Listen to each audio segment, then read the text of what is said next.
Bienvenue pour un nouveau cours de bio. Dans cette vidéo, nous allons nous intéresser aux modalités de dépistage et de diagnostic des cancers. Le diagnostic est la détermination de la nature de la maladie dont souffre un patient. Savoir avec certitude ce qui ne va pas, c'est évidemment la condition pour pouvoir traiter et donc espérer guérir un malade.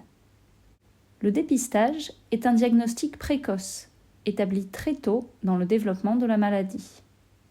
Les cancers sont des maladies évolutives. Je vous renvoie à ma vidéo sur la cancérogenèse, dans laquelle je décris les stades de développement d'une tumeur. L'enjeu du dépistage est donc ici majeur, car plus un cancer sera détecté tôt chez un patient, plus celui-ci aura de chances d'en guérir. Il existe 3 grandes modalités de diagnostic ou de dépistage des cancers.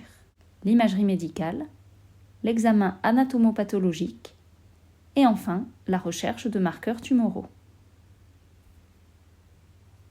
Lorsque des signes évocateurs d'une tumeur sont remarqués par le patient lui-même ou par un professionnel de santé, on commence en général par chercher à obtenir des images de la région du corps concernée, grâce aux différentes techniques d'imagerie médicale disponibles. La radiographie, qui est basée sur l'absorption différentielle des rayons X par les tissus, est souvent l'examen de première intention, car il est sans danger pour le patient, rapide et peu coûteux. Une tumeur, prolifération anormale de cellules, est plus dense que le tissu sain. Elle apparaît donc comme une opacité sur une radio, c'est-à-dire une zone plus blanche. La scanographie, ou tomodensitométrie, est également très utilisée en cancérologie. Il s'agit d'une technique d'imagerie directement dérivée de la radiographie, puisqu'elle consiste à prendre de nombreuses radios dans tous les plans possibles, grâce à un émetteur de rayons X et un récepteur mobile. Évidemment, la dose de rayons X reçue par le patient étant plus élevée que dans le cas d'une radiographie classique, il faudra limiter son utilisation. Mais la scanographie présente l'avantage de fournir des images des organes sous forme de coupe, et cela permet donc de décrire précisément les tumeurs, en particulier en termes de localisation et de taille. L'imagerie par résonance magnétique, IRM, donne les mêmes informations que la scanographie, mais elle est basée quant à elle sur l'exposition à un champ magnétique. Ce champ magnétique fait vibrer de manière caractéristique les atomes d'hydrogène présents dans le corps et les signaux enregistrés sont ensuite convertis en images. L'intérêt de cette technique réside là encore dans la possibilité de reconstituer en 3 dimensions les organes et donc de localiser très précisément les tumeurs. La scintigraphie est une autre technique d'imagerie utilisée dans le cadre du diagnostic des cancers. Elle est basée sur l'utilisation de molécules radioactives qui se fixent spécifiquement sur l'organe à étudier. Une zone qui concentre davantage de molécules que le tissu environnant signe la présence d'une tumeur. Cette technique est particulièrement adaptée pour détecter les métastases osseuses. Mais il faut noter que la scintigraphie est une technique invasive, car on injecte le traceur radioactif dans la circulation sanguine du patient. Enfin, certains cancers des tissus mous, comme les cancers de la prostate ou de l'utérus, peuvent être diagnostiqués par échographie, technique basée sur l'utilisation des ultrasons. Tous ces examens d'imagerie médicale donnent des informations sur la nature d'une anomalie et précisent sa localisation. Ajoutons qu'ils permettent également de suivre l'évolution d'une tumeur et donc de vérifier l'efficacité d'un traitement.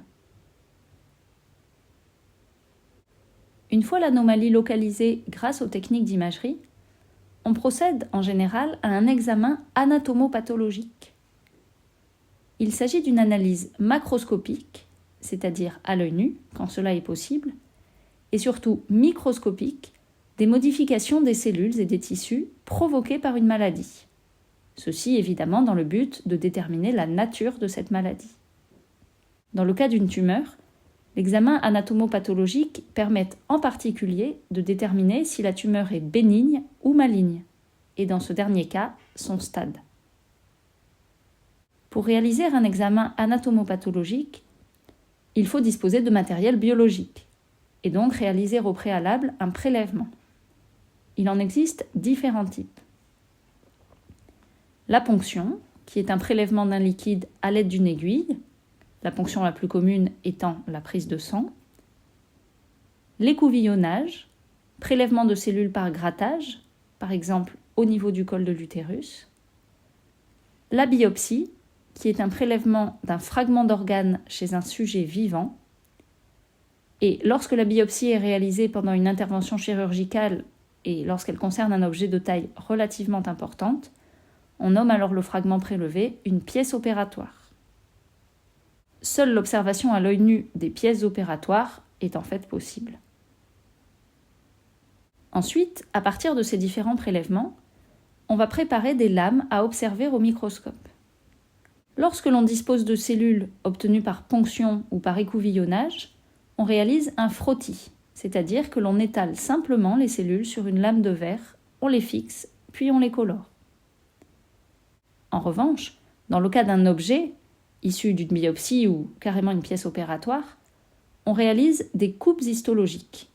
On découpe l'objet en tranches très fines, puis on dispose chacune de ces tranches sur une lame de verre, on la fixe et on la colore.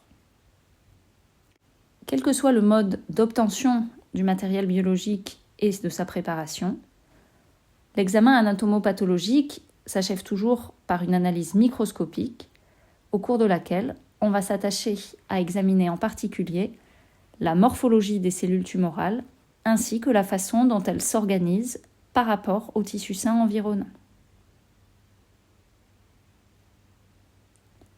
La dernière modalité de diagnostic des cancers est la recherche de marqueurs tumoraux. Les marqueurs tumoraux sont des molécules produites par les cellules tumorales, présentes en quantité suffisante pour être détectables et quantifiables dans le sang. Les cellules tumorales ont en effet un fonctionnement modifié, et elles produisent par exemple de nouvelles molécules.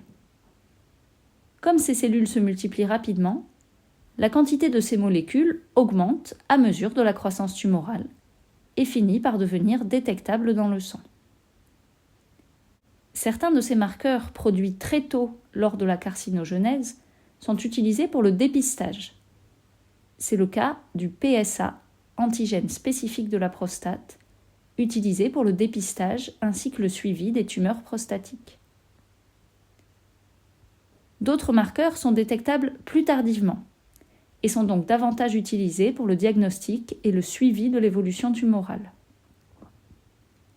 Par exemple, citons ACE, antigène carcino-embryonnaire pour les tumeurs épithéliales. En conclusion, le diagnostic des tumeurs, qui, lorsqu'il intervient très tôt dans leur développement, est qualifié de dépistage, repose donc sur la localisation des anomalies, grâce aux techniques d'imagerie médicale, sur la détermination de leur nature, bénigne ou maligne, grâce aux examens anatomopathologiques, et dans certains cas, sur la détection des marqueurs tumoraux, molécules caractéristiques des tumeurs. En France, 3 types de cancers font l'objet d'une stratégie de dépistage nationale. Il s'agit du cancer du sein, du cancer du col de l'utérus et du cancer colorectal. L'autopalpation des seins et l'observation régulière de ces grains de beauté sont aussi des outils de dépistage à ne pas négliger. De manière générale, être attentif à son corps et à ses changements, et pas seulement à des fins esthétiques, ce n'est pas du tout de l'égocentrisme, c'est absolument vital. Merci de votre attention, n'oubliez pas de liker cette vidéo si elle vous a plu, de commenter et de vous abonner. À bientôt pour un autre cours de bio.